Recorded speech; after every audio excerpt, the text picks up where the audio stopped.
Good morning. This is Akashvani and I am Nishit Kumar with the World News.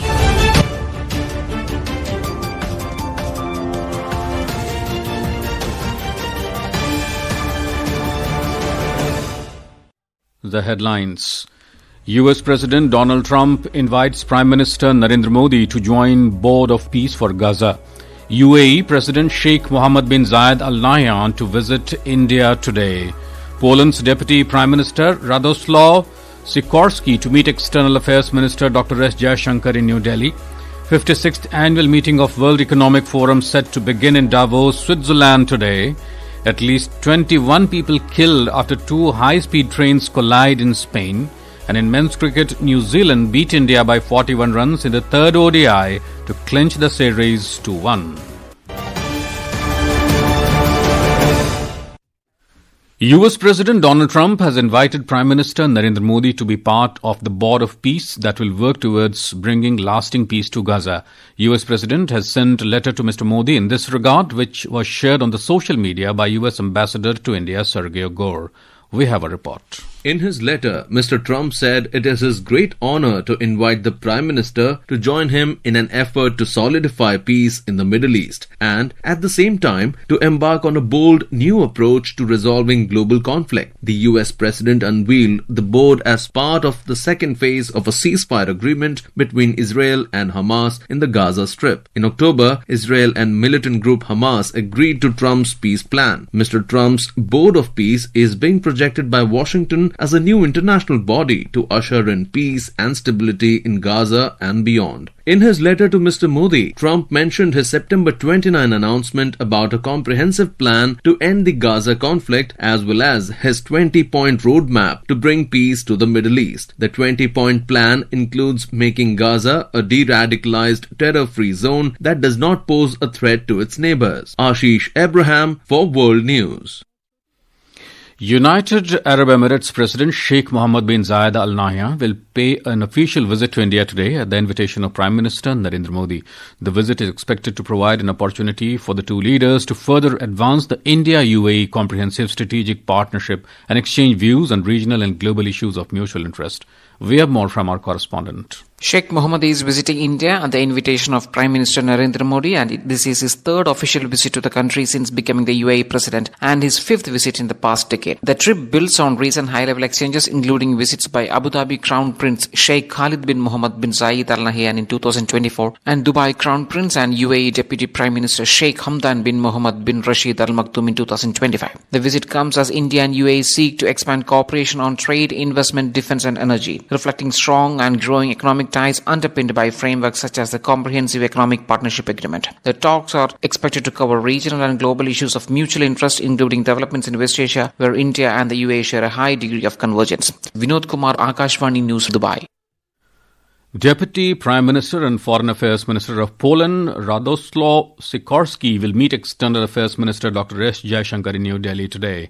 In a social media post, External Affairs Ministry spokesperson Randhir Jaiswal said that engagements of Mr. Sikorski are focused on furthering the strategic partnership between India and Poland. Mr. Sikorski is on a 3-day visit to India. The Syrian government has announced an immediate nationwide ceasefire with the Kurdish-led Syrian Democratic Forces, SDF, taking almost full control of the country. The ceasefire is a part of a broader 14-point agreement that will see the SDF integrated into Syria's military and state institutions. Speaking in Damascus, President Ahmed al-Shara said that the deal would allow Syrian state institutions to reassert control over 3 eastern and northern governorates. It follows a meeting between al-Shara and the U.S. Special Envoy to Syria, Tom Barak, in Damascus. Barak praised the agreement as a step towards a unified Syria. The agreement also reaffirms Syria's participation in the U.S.-led coalition against Islamic State. This is Akashvani. You are listening to the World News. We bring you the top international news and updates from around the globe.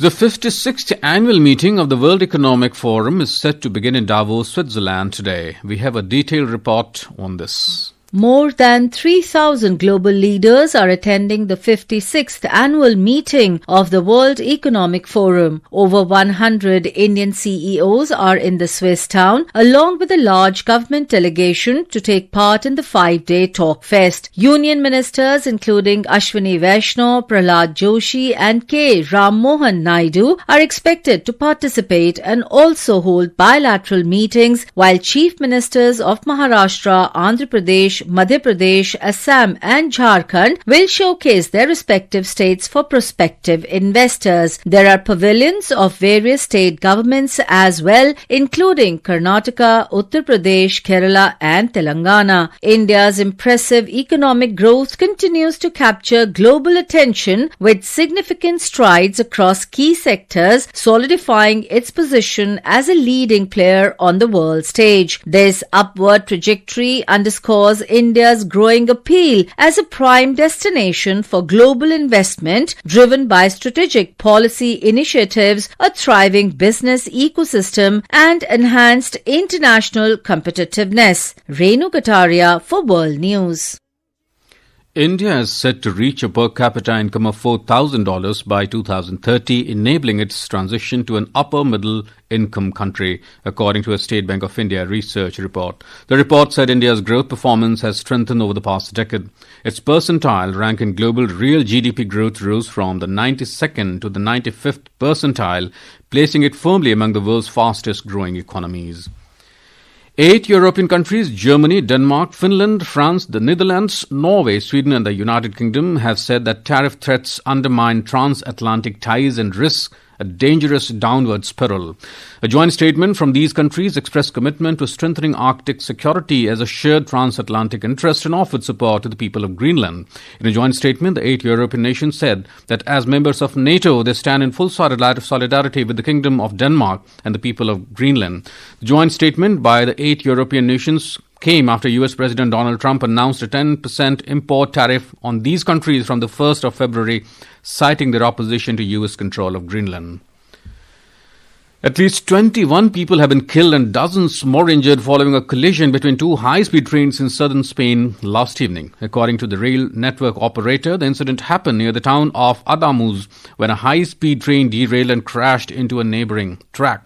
A second train traveling in the opposite direction also derailed. Emergency services said at least 73 people were seriously injured as rescue crews continue to remove people trapped in the derailed carriages.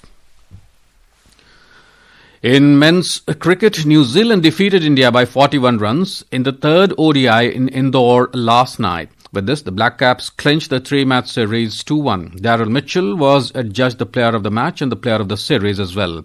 In the series decided played yesterday, India could score only 296 runs in 46 overs while chasing a target of 338 runs set by New Zealand. Virat Kohli scored his 85th international century, but the men in blue struggled to keep up after losing 4 wickets in just 13 over. Earlier, put into bat first, the visitors posted 337 for 8 in the stipulated 50 overs. The second leg of the Women's Premier League WPL cricket will commence today in Vadodara, Gujarat.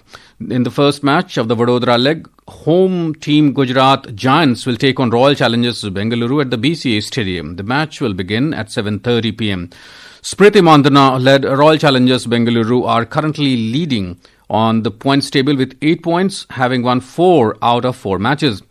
Ashley Gardner-led Gujarat Giants, on the other hand, are third on the tally with 4 points. And now, before we close, here are the highlights of the bulletin. US President Donald Trump invites Prime Minister Narendra Modi to join Board of Peace for Gaza. UAE President Sheikh Mohammed bin Zayed Al Nahyan to visit India today. Poland's Deputy Prime Minister Radoslaw Sikorski to meet External Affairs Minister Dr. S. Jaishankar in New Delhi. 56th annual meeting of the World Economic Forum set to begin in Davos, Switzerland today. At least 21 people killed after 2 high-speed trains collide in Spain.